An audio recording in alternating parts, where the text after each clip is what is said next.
안녕하세요. 경매대망입니다. 살까요 말까요 하고 왔는데요. 오랜만에 제 맘에 좀 드는 물건이 왔습니다. 바로 영상을 보시죠. 자, 경매 물건은 이게 나온 거고요. 그리고 주변을 이렇게 영상 촬영을 한 것 같습니다. 안녕하세요. 이 물건은 영등포 시장역 근처에 위치하고 있는 영등포 뉴타운이 개발되고 있습니다. 이 물건도 원래 재개발 중이었다가 2년 전에 고꾸라진 물건입니다. 그래서 그런지 주변에는 신축 빌라들이 들어섰고 몇몇은 공사 중입니다. 그래도 제가 이 물건에 관심을 갖는 이유는 입지가 좋고 주변에 영등포 뉴타운이 개발되고 있기 때문입니다. 이 땅은 토지만 나왔으며 부동산에서는 건물까지 받으면 평당 4천만 원이라고 하나 밸류맵에서 시세를 보니 한 2,800 정도 거래될 것으로 보였습니다. 저는 일단 이 토지를 받으면 지료 청구를 해서 지료를 받거나 지료를 안 내면 철거 소송을 해서 건물을 가져온 후에 다가구 원룸을 줄 생각입니다. 여기서 질문은 건물을 가져오는 비용은 얼마나 들까요? 소송 비용 등등. 2번, 이 땅이 10평밖에 안 되는데 가치는 있을까요? 가 2번이고 3번, 전 1억 9천만 원이면 적당하다고 생각하는데 어떻게 생각하시는지요? 라고 질문이 왔습니다. 자, 현장에 다녀오시는 거 굉장히 중요한 수업입니다. 여러분들이 경매를 공부한다면 경매를 공부하는 시간만큼 시간 이상 현장을 다니셔야 된다는 점 명심하시기 바라겠습니다. 개요부터 보겠습니다. 서울특별시 영등포구 영등포동 6가 126-7번지에 대지가 나왔습니다. 토지 면적은 10평인데요. 건물은 나오지 않았어요.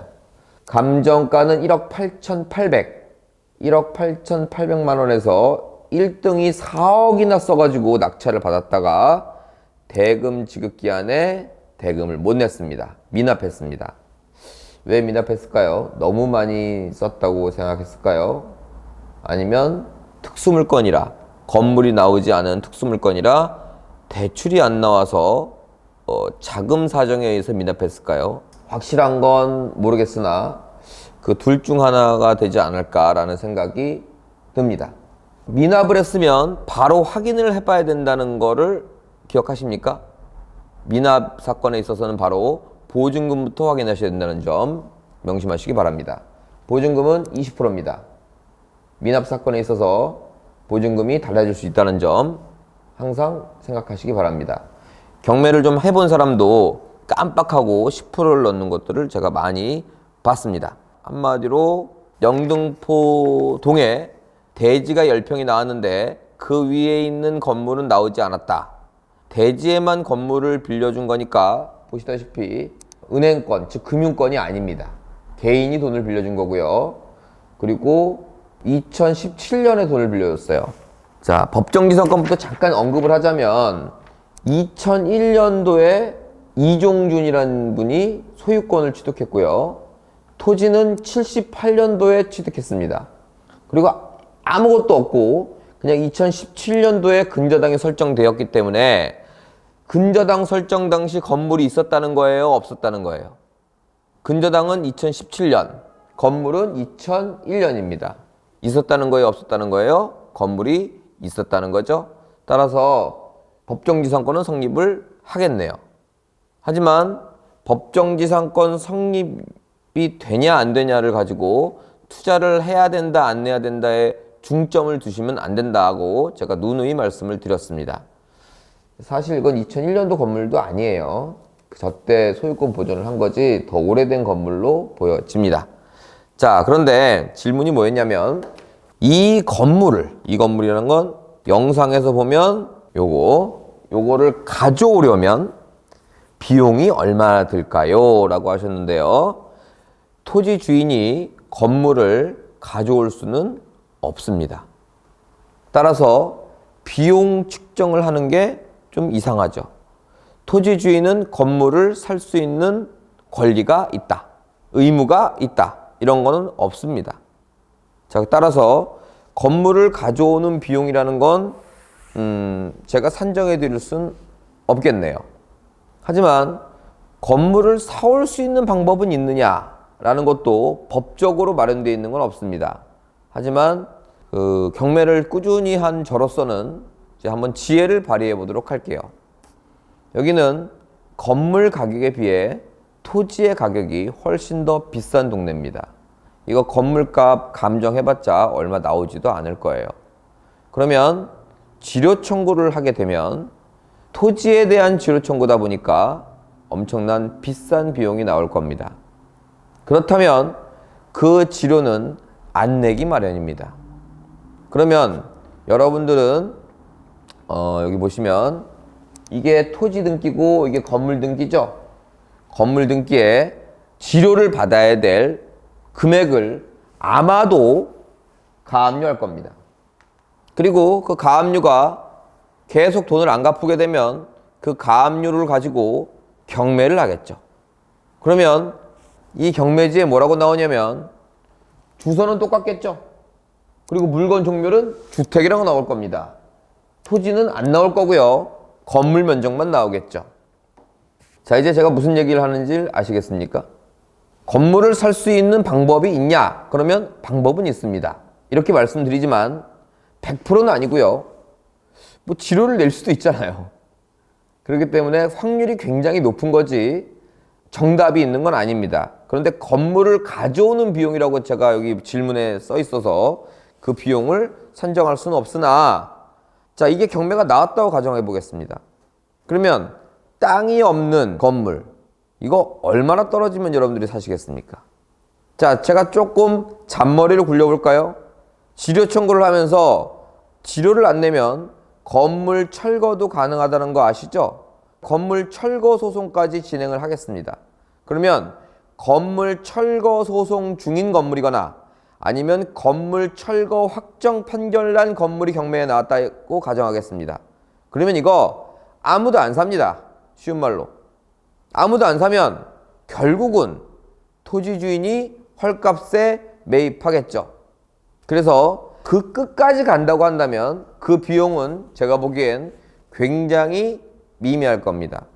하지만 그 중간에 지료 청구 소송해야 되겠죠? 철거 소송해야 되겠죠? 경매 접수해야 되겠죠? 그러면 그 비용이 소송 한 번 하는데 아무리 적게 줘도 한 500만 원은 줘야 될 거예요. 지료해야 되죠. 철거해야 되죠. 경매 넣어야 되죠. 그리고 또 상대가 항소한다는 가정하에 그 건물을 사들이는 비용은 미미하나 오히려 소송 비용이 많이 나가지 않을까라는 생각이 듭니다. 지료 청구 500, 철거 500, 뭐 경매 비용 500, 그냥 대충 잡은 거예요. 한 1,500만 원 정도가 들어갈 거고, 또 항소를 하게 되면은 추가 비용이 또 들어갈 수가 있겠죠. 하지만 제가 보기에는 그럴 만한 가치가 있다. 그 가치는 2번 질문에서 대답해 보도록 하겠습니다. 이 땅은 10평밖에 안 되는데 어떤 가치가 있을까요? 라고 하셨습니다. 자, 10평 밖입니까? 10평이 납니까? 10평이라는 건 제가 보기에는 작은 평수가 아닙니다. 뭐 만약에 재개발을 한다면 분양권이 나오는 면적이고요. 자, 100평을 갖고 있든 10평을 갖고 있든 일반적으로는 분양권이 한 개가 나옵니다. 그렇다면 100평짜리보다 10평짜리가 더 가치가 있다고 보여집니다. 그래서 실질적으로 10평짜리를 평당 3천만 원에 팔면 100평짜리는 평당 3천만 원에 못 팝니다. 이해 가셨죠? 그거보다 더 싸게 팔아야 된다는 얘기입니다. 따라서 10평은 제가 보기에는 굉장히 훌륭한 면적입니다. 자, 가치는 바로 분석 들어가 보도록 할게요. 아주 계산하기도 편하죠. 10평이고 1억 8천이면 약 1,800만 원이라는 얘기입니다. 평당. 저는 이 부동산의 가치를 3천 정도 보고 있습니다. 평당. 물론 온전한 물건일 때를 얘기하는 겁니다. 자, 그런데 이게 특수물건이죠. 특수물건이면 제가 이런 말씀을 드린 적이 있어요. 한 반값 정도에 도전해보면 어떻겠느냐. 그럼 3천이고 1,800이면 반값은 좀 넘으니까 도전할까 말까 아리까리한 그런 정도의 수준 가격입니다. 하지만 저는 이 지역, 영등포 시장역이 있는 이 지역을 아까 질문자께서도 잠깐 언급했지만 전 미래 가치를 훌륭하게 보는 지역입니다. 가보면 엉망이에요. 영등포 시장 한번 서울 계시는 분들은 한 번 정도는 가보셨을 거예요. 엉망입니다. 또 재개발도 빠졌답니다.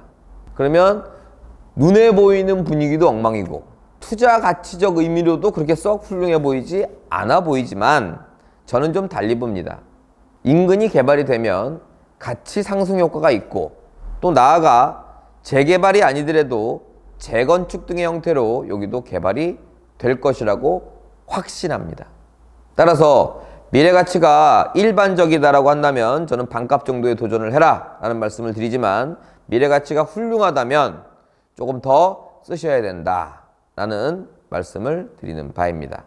따라서 추가 비용이 좀 들어가긴 하지만 이 물건은 현재 가치로도 한 60% 정도 시세 그렇게 보여지고 그리고 미래 가치도 훌륭하다 보니까 좀 마인드 자체가 저와 같이 좀 장기적인 여유로운 마인드가 있다면 저는 강력하게 추천하는 물건입니다. 마지막 질문. 전 1억 9천만 원이면 적당하다고 생각하는데 어떻게 생각하시는지요? 저도 적당하다고 봅니다. 여러분들이 싸게 사면 싸게 살수록 여러분도 좋고 저도 좋겠죠. 하지만 무작정 싸게 쓰다가는 떨어질 수도 있습니다. 그래서 그걸 맞추는 게 점쟁이가 아닌 이상은 저도 사실은 모릅니다. 제 개인적인 의견을 말씀드리자면 1억 9천이 적정하지만 저는 조금 욕심이 나네요. 좀 더 쓰셨으면 합니다. 2억 안팎으로 한번 생각을 바꿔보시기 바라겠습니다. 자, 그래서 정리하자면 특수 물건이나 여유로운 마인드가 있다면 미래 가치를 보고 투자해라. 그리고 이왕 하는 거 조금 더 쓰셔라. 10평 작은 면적 아닙니다. 질문이 있습니다. 네. 혹시 저기서 대출을 받을 수 있을까요? 아차, 이게 중요한 내용일 수도 있습니다. 무슨 얘기냐면 지금 대출을 받을 수 있냐? 저는 좀 힘들다고 보여집니다. 법정지상권도 성립을 하고 즉 은행은 법정지상권 성립 여부에 관계없이 무조건 대출이 안 나올 거고요.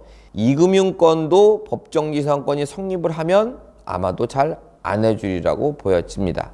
그래서 투자에 대해서 굳이 제가 장점 위주로 말씀드렸지만 레버리지를 활용하지 못한다는 게 좀 단점이죠.